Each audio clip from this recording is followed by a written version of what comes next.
wait and see how things pan out, I won't be right? anybody's fool. Let's quickly move on to our next issue of discussion, where following an accident that claimed 7 lives and left several others injured during the bikers parade at the Carnival Calabar on Tuesday, Governor of Cross River State, Professor Ben Ayade, has visited the Navy Reference Hospital Calabar to empathize with the victims and pay their hospital bills. He added that every arm of security agencies will be fully deployed to ensure that justice is done in the unfortunate incident.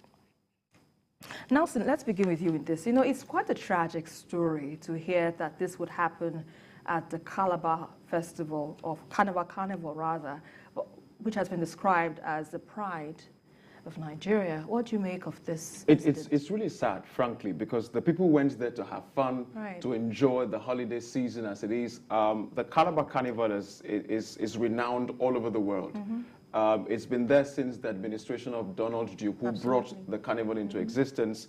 And so it's an atmosphere of pomp and pageantry and joy and color and all of those. And so it's really sad that families, people went out to have fun and ended up in the morgue at the end of the day. First of all, our hearts goes out to them. We sympathize with them, with the governor and the people of Cross River State for such an incident. Mm-hmm. However, I think such things could have been nipped in the bud if the agencies involved had done their due diligence. Number one, the barricades, even though the governor had said that those barricades were ran over by that vehicle or car that, that bike that went above board. If you look at those barricades, first of all, I mean, it's just like keeping this cup, here. There's nothing holding it, so it could be tipped off at any time. Now, on a route where vehicles are moving on a speed, if you see the videos of the bikes, party or parade, they move on a speed. It's not as if they're driving on a slow convoy.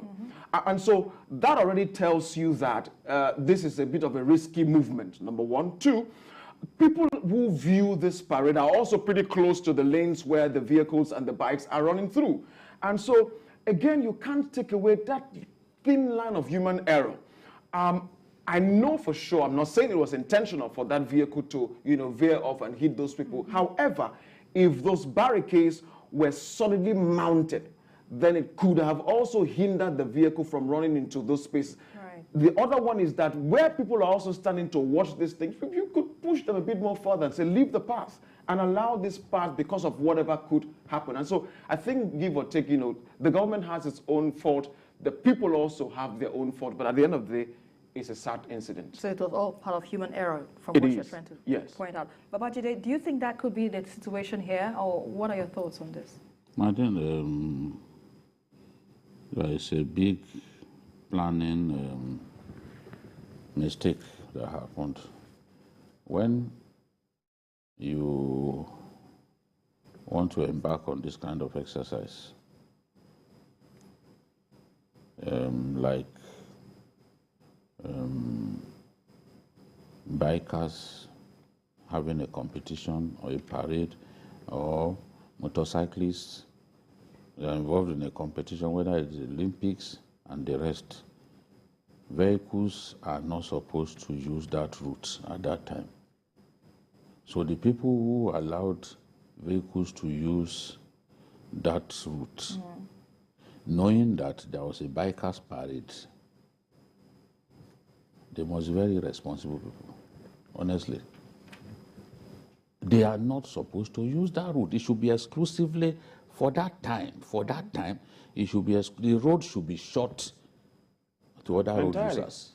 The road should be shut so that these bikers will have full access to the road and they can be sure that they can't be knocked over by any drunken driver or anyone else. That's how we see it. Sports festivals, cycling is a major sport in any sports festival.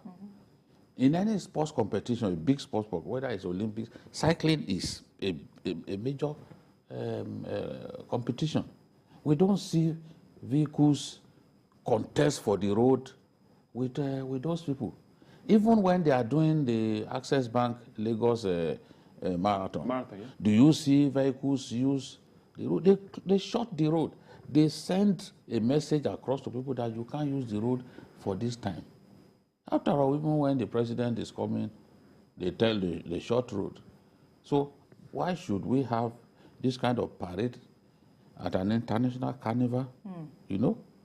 You mean even Ayade, as unorthodox as he is, as similarly disinterested he is in some things that you expect someone to be really interested in, he knows the value of this carnival. Right. Even though he abandoned the Obudu cattle ranch, he's left this carnival alone because he knows the value of it. So why shouldn't we organize it properly?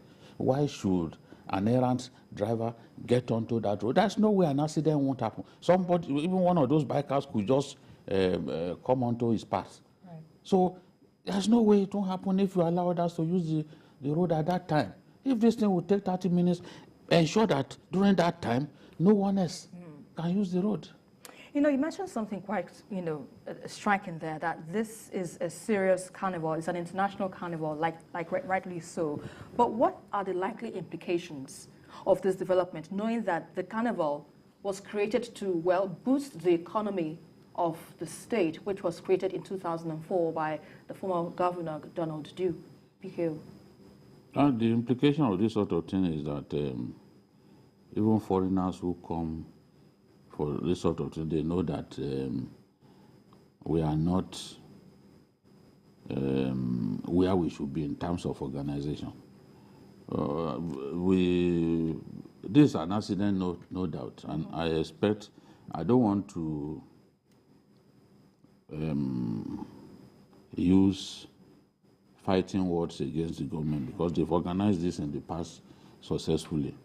But there was a mistake in not shortening that road to other road users, during that time. So, and I know that they will learn from this. No matter how, they will certainly learn from this. But it's unfortunate, lives have been lost, more than 29 persons seriously injured.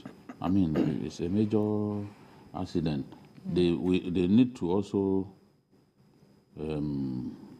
take a good look at the driver. Maybe he was drunk, and if he's drunk, then the loss of the land should be visited on him. Right. Nelson, final thoughts on what do you think can be done to prevent a reoccurrence? Well, like BK has already said, the government needs to look into its planning. The Carnival has a commission that oversees the entire planning of the Carnival long before the day comes. And so emergency situations like this, of course, normally should be factored into the planning. And so from what has happened already, I think Governor Ayade, he wouldn't be the governor any longer.